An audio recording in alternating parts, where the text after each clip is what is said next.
Good afternoon, ma'am. Good afternoon, Toastmaster. Kindly introduce yourself to us in 30 seconds.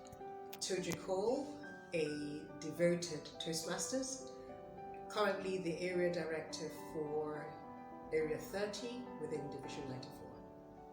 Thank you so much. Your questions are going to be all around mentorship.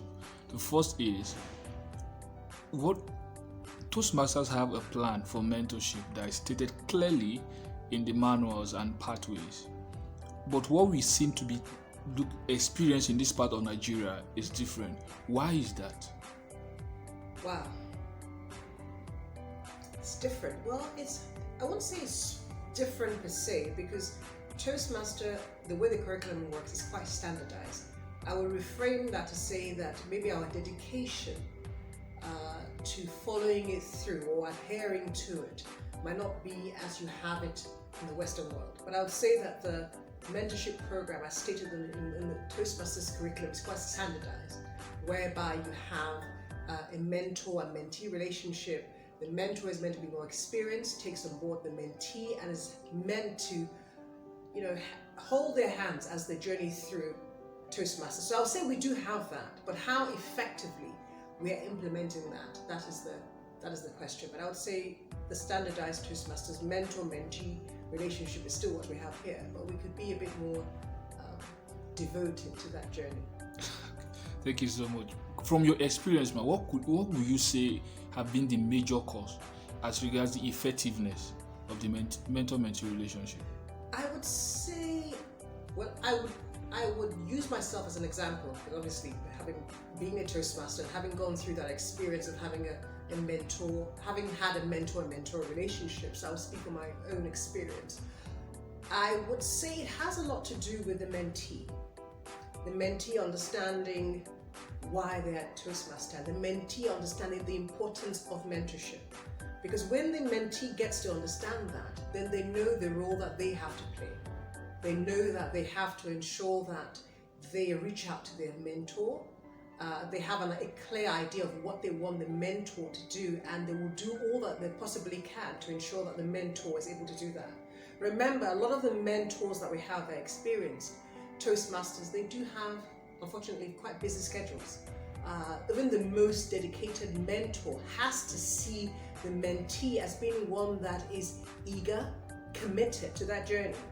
As a mentor, I can state from my own experience how disheartening it is when I have to chase my mentees, when I have to follow them on, have you done this, have you done that, when I know that experience, they will gain so much from that experience, and I am the one chasing. There's nothing wrong with chasing sometimes, because you will have some mentees that you have to push, right? But there comes a level whereby you keep pushing, that you have to be able to allow them thread their own path. And if they're not willing to do that, then the mentee-mentor relationship will not be an effective one. From my own experience, I have to say this, I had an amazing mentor. I literally had an amazing mentor. And because I had an amazing mentor, I would like to say that really helped my Toastmasters journey. There were times whereby I did not believe in myself, and he had a vision for me. He saw me in a way that I didn't see myself. And because he had that vision for me, the encouragement that I needed, he gave that to me. And the days that I wasn't quite up to par, he was able to say, Toja, what's happening? Put me aside and coax me in a very loving way, but in a firm way. And because of that foundation that I had in Toastmasters, I would like to think that has really grounded my ability to speak and my ability to lead, because of the sort of mentor that I had. So it's really, really, really crucial to have a healthy mentor-mentee relationship within the Toastmasters journey.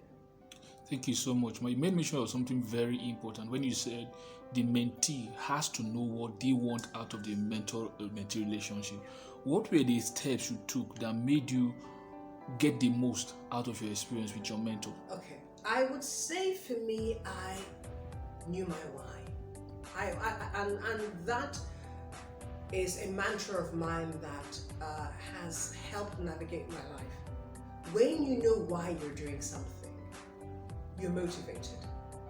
If you don't know why you're doing something, you'll be everywhere. I'll give an example with my kids. There are times that when I want them to do something, when they don't want to do it, I can shout, I can scream, I can give all sorts of consequences, and they would sluggishly do it. Because to them, why is mommy stressing me? Right? But when they want to do something, I'll give you another example. My son loves anime and some animated program. And when it's meant to show, this guy will set up his alarm. He knows, I'm being so serious. He knows what time is coming on. Everything has to be perfect. He would have done his homework because he wants to, enjoy that. To him, he's established why he wants to watch his anime, and he will do everything else. Me getting him to do his homework, well, mommy wants me to do it.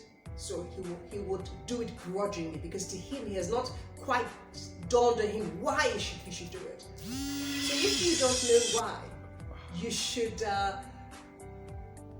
experience Toastmasters' journey in its fullness for you to become an effective speaker, for you to be an effective leader, and you don't know that, wow, you're going to struggle. And you will struggle in experiencing that rich mentee mentor relationship that Toastmaster has embedded in the curriculum, and it's done that for a specific reason for the mentee to grow. So the mentee needs to understand why they're Toastmasters and the importance of having an experienced Toastmaster guide them through that journey. No one can do that for them. They have to know. Okay, thank you so much. Can we say that we understand the part that the mentee have to know their whys and all, but is it possible that the mentors too have a big role to play in this? Of course. Because it seems like the conversation is mentee-sided. Can we bring them in? Because I've heard conversations where someone will talk to me and say, my mentor is not helping me. I've reached out several times and either he's too busy for me or he will not respond to my calls and SMSs and stuff like that. So how do we handle that part? It still comes back to knowing the why. Even when I say knowing the why, that's something that translates in every sphere of your life. So for the mentor also, why are they being a mentor?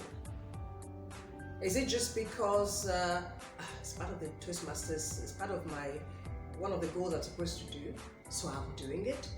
But do they understand why they should be a mentor? When you teach, when you're of service, you grow, you expand. So the mentor has to understand that by them being of service to a mentee, by them teaching, that skill set that they have come to hone in Toastmasters, they're able to do that and expand that.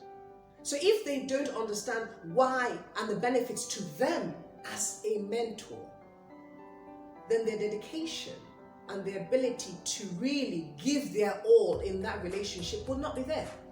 So when I say the why, it's not just referring to the mentee alone, it's referring to both individuals in any relationship.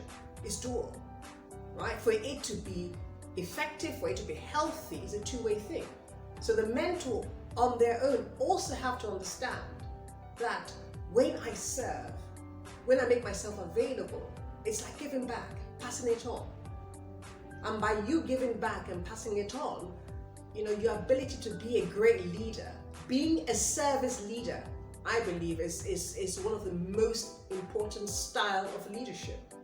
So if you're going to be a mentor, you have to understand that. You have to understand the why and the benefits that you also are going to be gaining from being a mentor. It's not easy, especially when you are chasing individuals that at times, don't really understand that.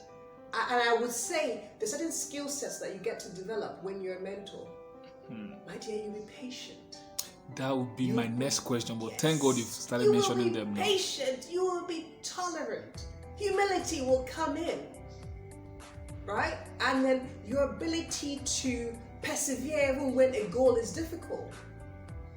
Perseverance will come in. These are all skill sets that are transferable in your work life, in your home life, in your spiritual journey. These are all skill sets that when you are dedicated as a mentor, you will develop these skill sets that will expand you in every sphere of your life. So, as a mentor, you also have to understand why are you a mentor. Thank you so much. I think this is getting very interesting. Have there been times where you felt like, let me end this with any mentee? Oh dear, of course. So please share the experience with us. Oh gosh, of course. There are too many to mention, but I always say this, knowing your why, knowing why it is that I'm doing what I'm doing. There are times, especially, I'm a sticker for manners. Call me being very old-fashioned. I still believe in such things that when I call or when I send you a message, even if it's not within 24 hours, even if it's 48 hours, even if it's 36 hours, be courteous enough to respond. Or when I am talking to a mentee and they're quite nonchalant. Or I'm talking to a mentee, I'm trying to encourage them, okay, because I also, for me, my most valuable asset is my time. And when I make my time available to someone, I expect them to honor that. And there are times that it's not being honored at all. But rather than me getting upset, I say Toastmaster will humble you, especially when you're doing, I'm being serious, when you've taken leadership position. I have done secretary, I have done, secretary, treasurer, VPE, president, and then area director. So trust me, it has, when you say humble pill, oh, it has given me time and time and time again. Toastmaster as a whole. And when it now comes to my mentor-mentee relationship, yes, it can be very frustrating. But what I say to myself is that, especially those times that I'm like, oh my goodness, why can't they just show good manners? And then I say to myself, what I say to my loved ones, I said it's easy to love those that are lovable. Very easy. Someone that is thoughtful and kind and respectful, very easy to love them. The challenge is loving those that are unlovable, those that will disregard you and not show you common courtesy. You being able to love that individual or still care for that individual. Now that, if you're able to do that, then you know you're able to expand. So when I do experience, and trust me, I experience that quite a lot. But I say to myself, Tuju, that means that you still have work to do. Rather than me focusing on them, that just tells me that, okay, that means that me being a bit more patient, more tolerant, that means that you still have a bit of work to do. So I don't focus on them. I tend to focus on myself. That okay, just be a bit more patient with them, and I'll give them as much slack as I can, as I possibly can. But there are times whereby you now need to have access to me, and unfortunately, if I don't have the time, in a very pleasant way, I don't have the time. And they'll learn. But yes, I have had some tough mentees, and I've had some wonderful mentees that when I see, I go, I feel like Mama Bear. I'm so proud. So rather than focusing on those mentees that don't really care about my experience, because if you cared, then you would show it. I don't focus on that. I focus on the experiences that I'm having with those mentees that I have been able to nurture, and hopefully they've been able to grow from that experience and they appreciate that experience. So that keeps my sanity, Toastmaster Elvis. That keeps my sanity. But where do you draw the line for someone that seems not to be interested in this mentor-mentee relationship? Because you said that you cut a lot of slacks for them, which I can tell for sure. But where do you draw the line and say, oh, no more? Have there been times like that before? If they have, maybe you want to share with us. I have to be honest with you. I live my life by certain principles, largely by my faith. And one aspect of my life that I look at a lot is the love and mercy that my Heavenly Father gives to me, that I know that I'm not worthy of. That's not really about what I am doing that will warrant Him caring and providing and protecting and whatnot. That's the same sort of principle or precepts that I try to apply with every relationship that I have. I will keep making myself available. I might not make myself available to the extent or the vigor and enthusiasm that I would have at the start, because I'm doing that and I'm not seeing a response, but I always leave my door open. I'll leave a crack, right? I won't close the door completely. That, maybe it's not my nature. I keep saying it's certain principles I live my life by. I won't shut the door completely. There will always still be that crack. So if you then come back up through experience, and life will bring experiences to you and go, okay, now I have sorted out all the issues I'm having. I'm ready to embark on my Toastmasters journey. I want to just give it a try and try something different. That opening is still there. I never completely shut the door. No, I don't. Maybe I should be I'll apply officially to become one of your mentees, since I know that you will never throw me out completely. Funny enough, one thing that I do now, I always say, especially when you value your time, as I do, I've learned, I understand the importance of saying no. At the moment, when it comes to me taking mentees officially, I'm very selective, or because of the time that I have available. I don't have as much time because I'm doing quite a number of things. But one thing I would always say, especially if I tend to have that quite a number of new Toastmasters will come up to me and say, DT, I told you, can you please mentor me? And I'll say to them, I might not be your mentor officially, like how you're going through all of that. But any questions that you have, any challenges, and you want me to vet anything, whatever I can do to help you in your Toastmasters journey, I'll give them my number. I'm there. Right? So then the ball is in their court. They want to, they will still, for those that are serious, will still get that mentor-mentee relationship for me, without having the official title of that's my, True. From the club, that's my mentor. But I will always be there, because when I started my Toastmasters journey, I keep saying I had fabulous mentors, both officially and unofficially, and they really helped me in my growth. So why wouldn't I make myself available to others? But I know what my limits are in terms of my time. I might not have all that time to, go through things in a very regimented way, but I will always make myself available to them. One last word for someone that's watching this, either as a mentee or as a mentor. What do you tell them now? What they need to know, just to reiterate what you said so far, to make the most out of this experience, both for the mentee and the mentor? I'm hoping that right with our conversation so far, the general theme is your why, for both the mentor and the mentee, right? Because when you know your why, it ties in with everything. When you know why you're doing something, on those days that you don't feel like preparing for the speech, on those days that you don't feel like going for a meeting, for those days that you don't feel like playing those roles, those days that you don't feel like calling your mentee because you're busy, knowing your why, knowing why you're doing that. And to sum it up, the reason why you're doing what you're doing, being in Toastmasters, is for you to expand. Bottom line, we can call it different terms, but it's for you to expand, for you to grow, for you to be a better version of yourself, both for the mentee and the mentor. So I believe that if they keep that at the back of their mind constantly, that ought to help them, realign them. Because in life, we always go out in tangents. True. It's just part of life.